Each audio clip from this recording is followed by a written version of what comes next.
An audit committee meeting for the California High-Speed Rail Authority's Board of Directors. This is the November 2nd, 2023 edition. Welcome, and we will start as we normally do, first by acknowledging that we have committee members, board members Miller, Camacho, and Gilmetti. So we've got a full house on the committee.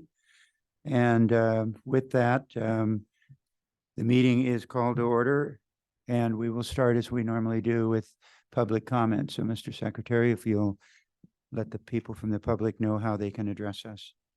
Thank you, Mr. Chairman. Good morning, everybody. Before we begin public comment for the High-Speed Rail Finance and Audit Committee meeting, I would like to go over some important information for members of the public who have joined us in person and wish to provide public comment. You will be called upon in the order that we have received your card. If you are joining the meeting via Zoom and wish to provide public comment, please use the raise your hand feature located at the bottom of your screen. Or if you are dialing in by phone, press the number 2. We'll raise your hand and put you in the queue. Speakers will be called upon in the order that their hands are raised. Once you are in the queue and your name is called, please click the prompt on your screen to allow the microphone to be unmuted. If you are joining via phone, we will call on you by the last 4 digits of your phone number. At that point, you will hear a message that your phone is being unmuted. Each speaker will be given 2 minutes to speak, and I will remind you when you have 15 seconds remaining. When it is your turn to speak, please slowly and clearly say your first and last name, and if applicable, state the organization you are representing. Mr. Chairman, we will begin with the in-person speakers. Our first speaker is David Schwegel.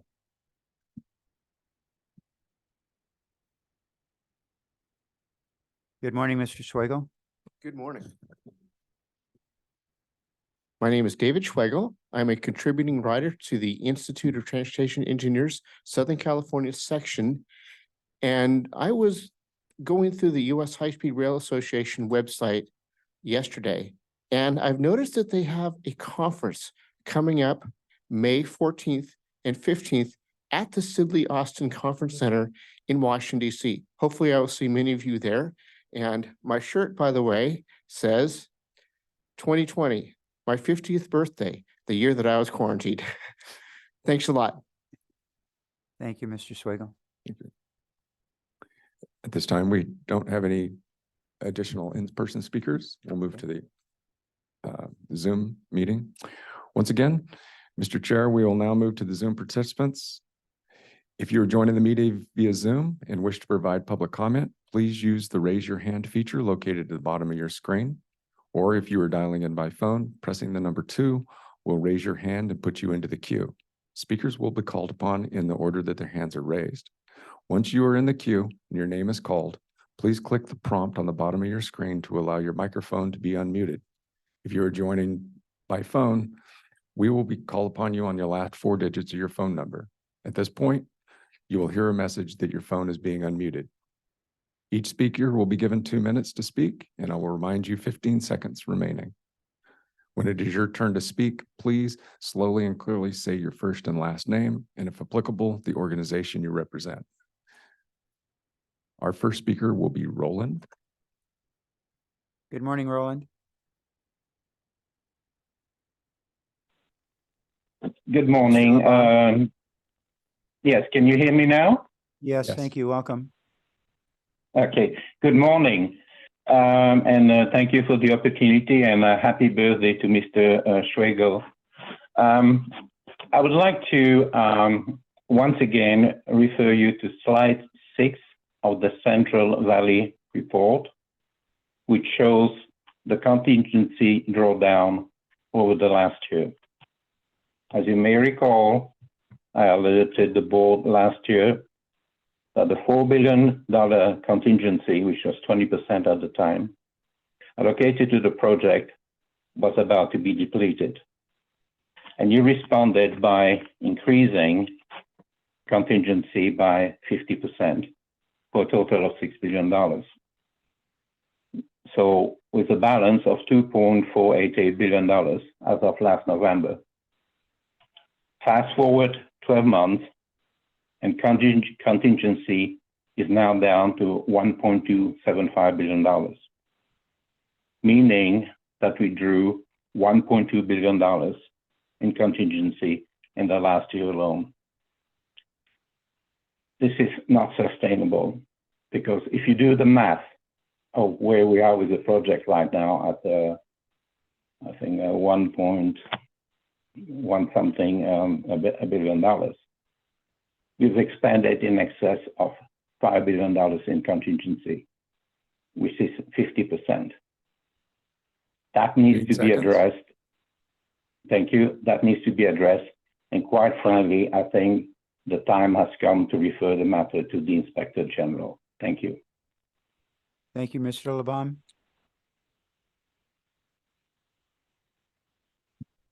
Mr. Chairman, at this time, we have no additional speakers.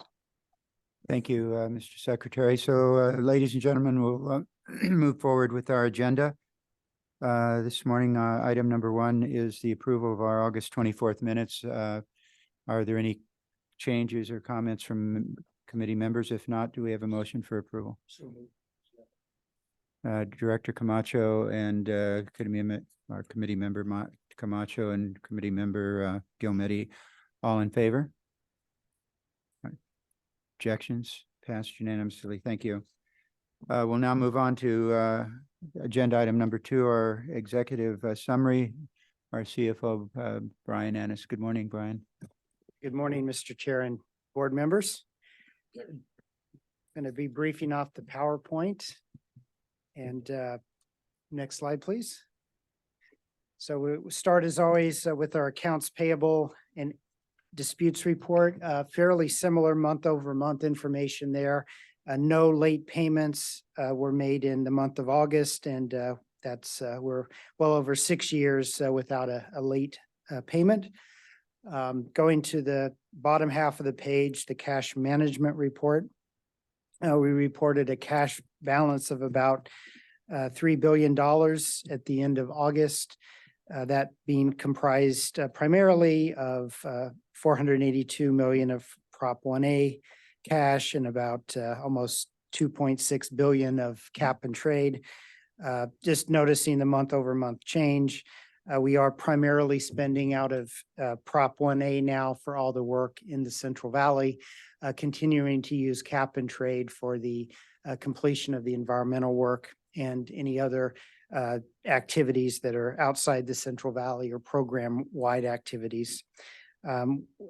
Cap and trade did go up a bit, about 20 million month over month, and that's really a accounting correction we did where we found some additional expenditures that could be funded out of Prop 1A, so we moved them from cap and trade over to Prop 1A. We note that the August auction, we estimated at about 265 million, so that was one of the largest auction proceeds we've received. We did find out last week that Department of Finance is going to take additional offsets out of the August auction. And so the amount that we're being credited from August is actually about 217 million. So it's less. However, long-term, that's not really a reduction because each fiscal year, the Department of Finance reduces the cap and trade proceeds for some statutory offsets for fire reduction, forest health. There's a manufacturer tax credit offset that go back to when cap and trade was extended in 2017. So the timing of when Department of Finance takes those offsets, sometimes they're spread over the 4 auctions in the fiscal year. Sometimes they're grouped in the August auction. And so we had a prediction on when they were going to do it, but they brought it forward. So net result is future auctions, we're not going to receive an additional 40 million offset. So this one was lower, future ones will be higher. Let's see. We did have a bond sale that the treasurer executed last month, and they sold an additional $300 million of Prop 1A bonds. So that is not yet reflected in the balance, but that'll be reflected in a subsequent report. So again, cash remains in a strong position. Next slide, please. Before you go to the next slide, I don't recall whether we've ever asked the question. So let me ask it, and if we have, you can tell me we did. So the money that we're showing where's this money set? Well, it's sits in the state treasury. Those state funds are managed by the treasurer's office. So we do have an account. There's a segregated, of course, by fund type. So there's a Prop 1A account and a cap and trade account. And of course, the cap and trade account is shared among different recipients of that fund. But yeah, we do have accounting through the controller's office, and then the treasurer, of course, serves as the state's banker to manage the funds. I see. So it doesn't actually like sit in an account that. Yeah, I don't have a vault in on And Elm so- Street.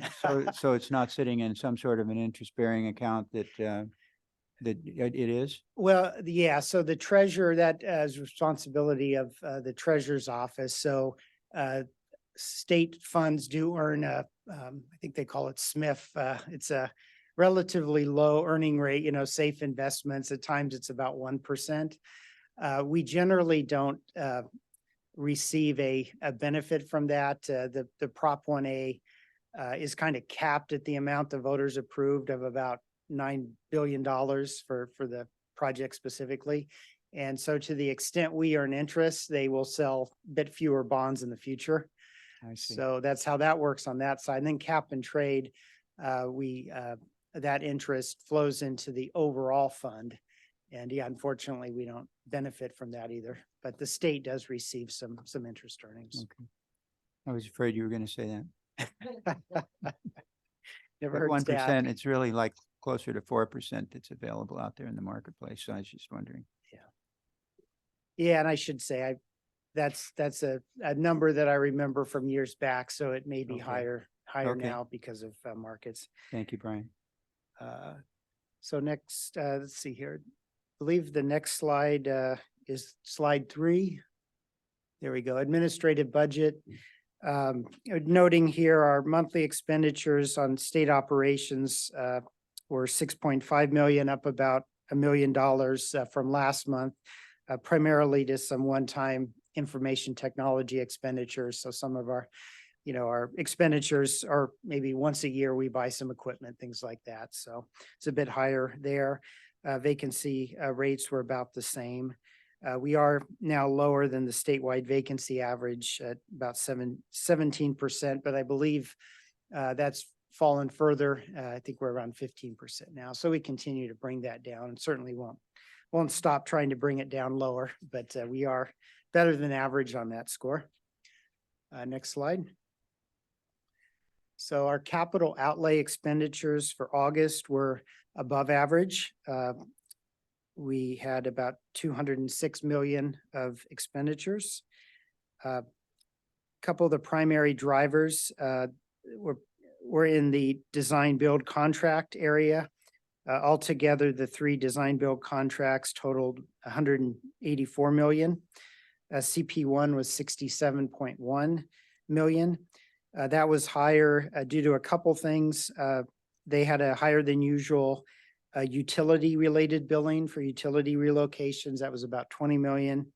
And there was a $7 million insurance cost in that month that would, cover future periods as well. So that's why CP1 was higher. CP23 was higher because there were a couple interim change orders that were submitted with the August invoice, and those were approved prior to the payment of the August invoice. We talk about these also in the contingency report, and in fact, in the CEO report in the full board meeting, but one was for a Tule River Viaduct. There was an interim change order of 42 million that was paying for work done to date by the contractor on that structure. And a Conejo Viaduct, 30 million. That was for also work done at risk by the contractor pending the negotiated change order. So those total about $72 million. The driver of those particular change orders was final design that required wider pergola structures due to freight railroad requirements. So this is an area with high-speed rail really being first in the nation and working with the freights to meet requirements of rail next to freight rail next to high-speed rail, that the freights didn't have existing requirements, but created them, and they created them to require further offsets of the columns to be a little bit further offset from the property line they had. And that required I think bigger foundations, thicker columns, bigger beams connecting the pergola. And so that's the issue that's being worked through now. And these interim change orders compensated for the work to date. Yeah. Brian, it seems to me we should have known that ahead of time. Is this a result of having a design build contract? Well, I'd say in part, yes. I think at the time there was some discussion, but we didn't have those third-party agreements in place with the design build approach. That's what we're working on now with the Merced and Bakersfield extensions. That's in design right now to advance to 30%. And as part of that, we're working with all the third parties, including the railroads, to document what the requirements are to make sure our design is consistent with what the third-party requirements are going to be. So in a case like this, you're going to see some higher costs because of these requirements. However, that should be built into the construction bid in the first place. Yeah, I And mean, you shouldn't that's have the that. whole point with, Right. this is one of the fallacies of design build is, we put a number out there and this is our contract. People think, well, see, they've blown the budget. Well, these are things that we should have known way in advance. And we look kind of silly because the numbers keep going up and they keep asking why. Mhm. Well, and I think this is a big fallacy of design build. Well, and two, I think that's accurate, but the other thing is just the nature of the standards being established with our project that we didn't have those at the time. I think the best information available at the time was what was built into that initial design. But again, I think the lesson learned certainly is, establishing those third parties before you go to contract. And, there's multiple, I guess, procurement avenues that can accommodate that. Certainly design bid build can, but some of the others can as well. But the trick is to have those third party agreements established so that you don't have to modify design after you have the contract in place. And I will mention too, the 2023 project update report did augment contingency, of course, and it was for these type of change orders. In some cases, we had the proposal from the contractor. In other cases, we didn't, but we were tracking these different things a year and a half ago when those estimates were being established. And again, that's why the contingency grew last spring. Can I just ask you just a quick question for clarification? So if we've now gone through 16.7% of the fiscal year and we've expended 17.4% of the budget, is that an underutilization? In the first, Well, that's a first bit of bullet a, where it says that the underutilization of the budget is. that means we've kind of overexpended in the first 3 Okay, months, or I'm yes. sorry, the first 2 months. So right? it's really an overutilization Yeah. by a small amount. Okay. And I'll say, I think that the expenditure level in July and August, I think it is higher than average and will probably not be sustained at that level for the rest of the fiscal year. But the other thing is we did work very hard to reduce our current fiscal year expenditure assumption. We kind of cut some of the requested amounts to try to get closer to forecast. I think, we still are a bit conservative and tend to build in a bit more based on, possibly faster spend rates. But again, we did bring it down overall to be a bit closer in what actual should come in relative to forecast. Okay, thank you. I think we can go to the next, oh, I just wanted to say one thing about kind of our budgeting, which is, we've been budgeting based on design percentages that are, I remember when I first came on the board, we were a 10% design, which basically means your budget we absolutely had no confidence in that budget at that time because it was only a 10% design. And as we get to 30 and 40, and as we get higher, we know more about our costs. We also know more about what our third parties, and it's not just our utilities and railroad, it's our cities, the counties, what they're asking for as we finally get into more specific design about where, how, and what the structure is actually going to look at. So I anticipate that budget grows just because as our design gets better, we now know more and the cost. I know when we've had our experts come, they always tell us that we can have a 30% confidence in that budget, right? And then it went up to 50%. I think we were at 90 when we finally got to like on CP1 full design. But I just wanted to comment to you, Jim, that I don't think we're acting in an arena where we have the best information available, but that's always fine tuned as we go along with our design. I'm not a huge fan of design build because I think we've learned a lot of lessons, and hopefully as we go forward, we'll keep applying the lessons that we've learned to keep our budget intact. But that's why our contingency, to the gentleman that spoke earlier, is fairly large because of as we go on, we realize finally the railroads, oh yeah, they are going to ask this or they're going to require that. It affects our budget constantly. Right. So I anticipate that until we get full design, that we don't always know exactly how much. That's why we need a large contingency just to take care of that. So thank you.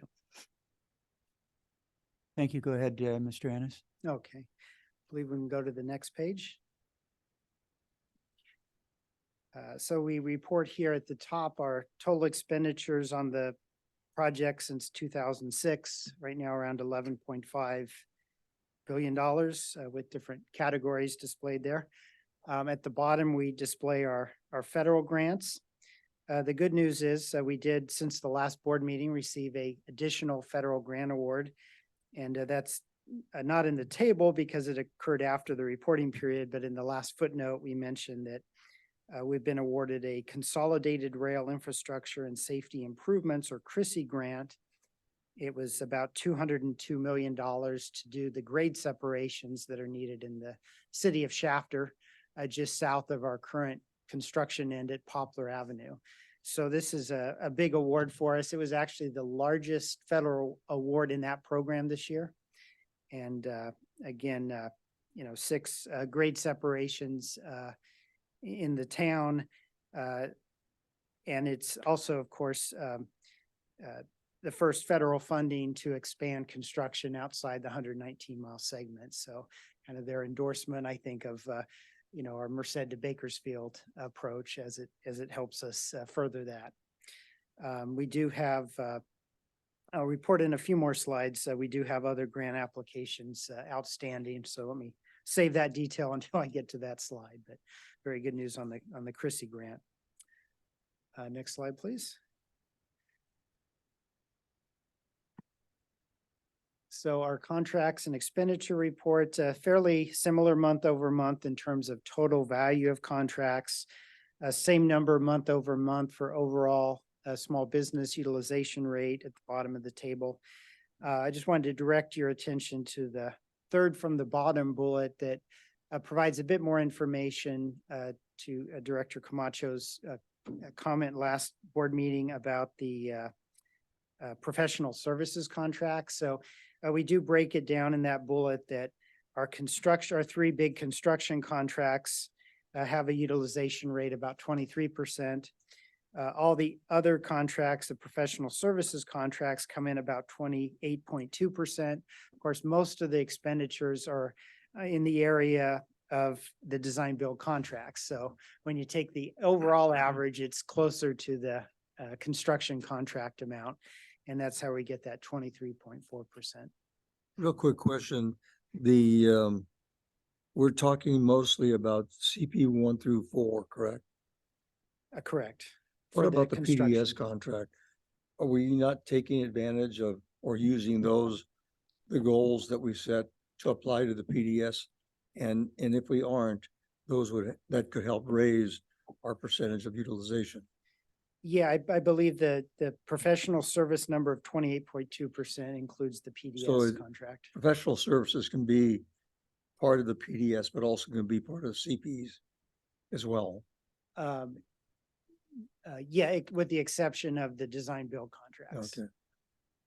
So you're saying that it does take the PDS contract into consideration. Yes. So what is the percentage of utilization on the PDS contract? You know, I saw some statistics on that the other day, and I believe they're running close to 30% overall. They are.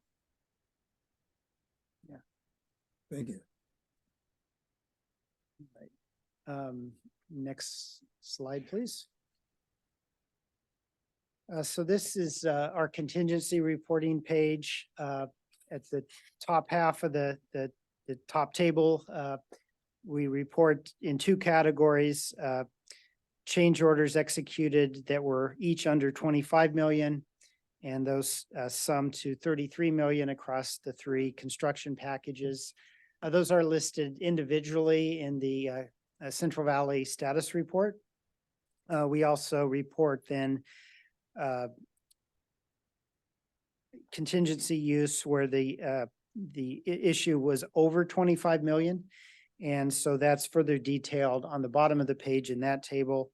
And I'd mentioned already the second and third item, 30 million for the Conejo Avenue Viaduct interim change order, 42 million for the Tule River interim change order. The third one is 43.4 million. That was a estimate of BNSF railroad cost through the completion of the CP23 contract. There's various activities that the freight railroads do. I believe it's by federal regulation, they have to have flaggers out when we're doing work near the freight railroad. So there's the cost of the personnel that are out to ensure safety when our work's ongoing. They also review various design contracts, et cetera. So that's the estimate of what's needed to complete the CP23 work related to BNSF. And then that does, with those actions, our contingency total for the CPs would be about $1.7 billion. That's kind of the right side of the top table. And then we have other contingencies, of course, program-wide, special federal contingencies and reserves. So the total contingency at the bottom is about 2.6 billion. I believe we can go to the next slide. So the month of September was a little more typical in terms of expenditure, but still on the high side. Overall, 120 million for the September expenditures. The construction, the DB packages specifically were about 87 million. Again, we had the higher amounts in August due to some of those change orders we just mentioned, and now it's down. But again, I'd say historically still above our averages we've seen over the last couple of years. As I mentioned, vacancies fell another 6 positions going into September. And then on the bottom right, we report the new Chrissy grant of 202 million and cite a number of pending grant applications still with the federal government of about 3,456 million. Mr. Chair, you had asked a question at the last board meeting too about historic preservation related to the Fresno Depot. So we did find a grant program that's, I believe it's Federal Department of Interior that does have a specific focus of historic preservation. I did speak with Meg Cederoth on the work that's going on the historic depot, and the suggestion is to go ahead and finalize design on that historic depot. And, we hope our current budget is fully sufficient for the, what's needed to historically, preserve that facility, build this seismic safety measures, et cetera. But if, at some point in the future, it's determined more is warranted or additional scope is desired, there are some opportunities we can look at. And that completes the financial report. Do any of the members have any questions for Mr. Annis? Thank you, Brian. Daniel Horgan, welcome. Thank you, Chair Richards. Good morning, Chair Richards and F&A committee members. This morning, I'll take you through the August Central Valley Status Report. Okay, in terms of contractors' expenditures for the month of August, as Brian already said, it was a good month. It was 183.7 million. This was made up of CP1, which was 67 million, CP23, which was 94 million, and CP4, which was 22 million. We executed a total of 17 change orders in the month of August, totaling 18.6 million. In terms of risk contingency, we have a risk contingency balance as of the end of August of just under 1.7 billion. In terms of construction labor, again, a very strong month. We had 1,384 construction workers.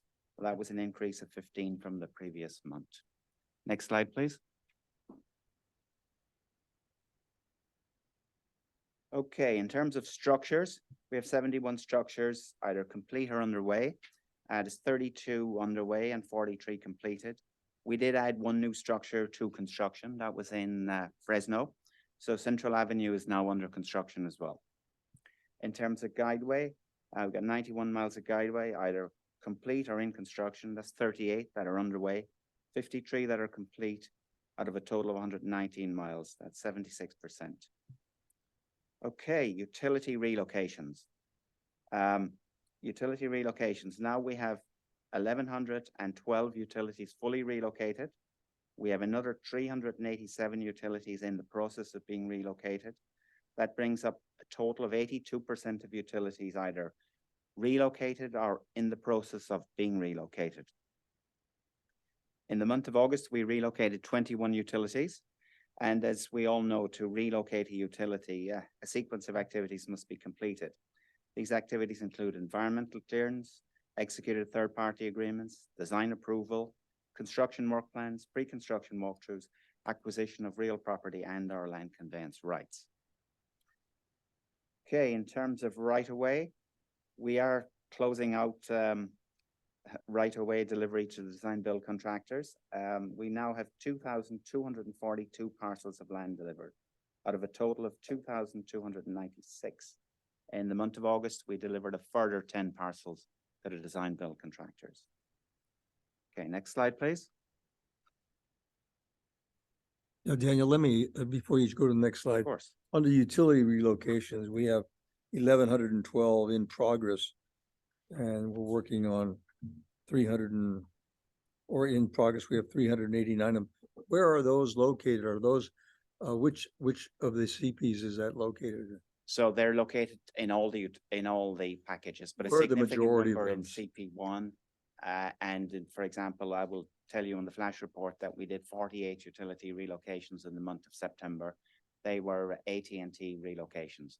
So we have a significant number of AT&T relocations at CP1, probably almost 100. Director that are in Camacho, process. just by way of broad numbers, there's about 1,836 that have to be moved, and roughly 1,000 are in CP1. Yeah, it's just CP1. A lot in downtown Fresno. So that's where the bulk of it is.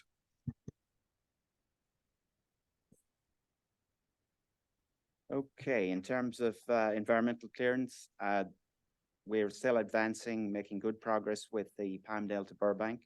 So the regional consultant is preparing the administrative final EIR and EIS for approval by the authority before submitting to the cooperating agencies. In terms of project development, the two extensions, i.e. Merced and Bakersfield, the 30% design is being advanced. Next slide, please. Okay, this slide shows the histogram of contractors' expenditures. Obviously, the bar for August is significantly higher than what we've seen in the past 3 or 4 months. And as Brian said earlier, there's several reasons for this. We had on CP1, we had insurances and bonds, which was approximately 10 million. Then we had a significant utility contract as well, which was a lot of traffic signals, and that was about 27 million. So that really boosted the CP1 number. On CP23, we had the 2 interim change orders. We had the Conejo Viaduct and the Tule River Viaduct, which added approximately 60 to 70 million to their invoice. Okay, next slide, please. Okay, so this slide shows the contingency drawdown. We're projecting a contingency balance of 1.275 billion by November. Okay, next slide, please. Okay, so this slide shows the trend line for construction labor, and it's a pretty good trend. For the last 4 or 5 months, we've had well over 1,300 construction workers in site. And I'm also happy to report that last week we set an all-time record for the program. We had 1,482 construction workers in site. So that was a significant milestone for all of us. Next slide, please. Okay, so this slide has 2 trend lines, and at the top one is basically the guideway progress. So that's at 91 miles in progress or complete out of a total of 119. The orange line is structures. So we did add 1 new structure. So we got 75 structures now either complete or in progress. And earlier this week as well, we opened another structure, Davis Avenue, on the CP23 package to traffic. So that's gone into service. Okay, next slide, please. Okay, so this is the utility relocations. We set ourselves a target of 1,216 utilities to be relocated by the end of the year. And as you can see by the trend line, we are on target for this. So in the month of August, 21 utilities. And later when I come to the flash report, I'll be able to report that in September, we actually delivered 48, which was one of our best months ever. Okay, next slide, please. Okay, this is a very busy slide, but I'll just point out a few things. If we look at the column titled CP4, if you can look at that, electric, all electric is done bar 1, and that's going to be finished in the next few weeks. All the gas utilities have been relocated. Telecoms, as of today, are all relocated. And we're just working our way through some of the wet utilities. There's still a few semi-tropic canals and pipelines that need reconnections. And obviously, Chair Richards will be fully aware that we have a few issues as well with North Kern Water Storage District, in particular some land rights, which we're working through. Okay, next slide, please. Okay, so this slide shows the right-of-way. The highlight figure here is that we've got 98% of all the right-of-way now delivered to the design build contractors. So we've only got 50 more parcels left, and in the month of August, we delivered 10. So we are closing in on the final parcels. Next slide, please. Okay, so this slide shows the delivery of the railroad right-of-way parcels. There were none delivered in the month of August. But we are on target here, and we anticipate delivering 3 or 4 more parcels by year end. Next slide, please. Okay, so this slide shows the earned value for CP4. So I'd like you just to focus your attention on the big rectangular box at the top of the graph. So a couple of interesting statistics in here. The guideway is, as of September, 99.2% complete. All structures are fully completed. Wildlife crossings fully completed. Intrusion protection barrier fully completed. So we are projecting by December that the guide will be fully completed, except for one area, which is the Canal 922 area, which is North Kern Water Storage District. We're at the moment working on the semi-tropic canal P1030, and that is making very good progress. That will be fully completed by early December. Okay, next slide, please. Okay, so these are the preliminary figures for September. Construction labor, again, a good month, slightly down, but it was averaged 1,348. In terms of right-of-way delivered, 5 more parcels delivered. And in terms of change orders, we executed another 17 change orders for a value of 140 million. And the big highlight for September is obviously utility relocations, 48 utilities, which is a great month. I wish we had 48 every month. Okay, thank you. Any questions for Mr. Horgan? Yeah. Yes, Director Gelmendi. Daniel, Brian Ennis sent us a memo on detail of change orders summarized. So on CP1, there was a time impact analysis of 154 million. What caused those delays? Okay, so there's the primarily reason for the bulk of those delays is third-party agreements and utility relocations.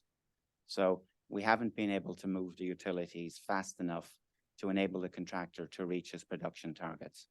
So we still have a significant number of utilities in the city of Fresno in particular.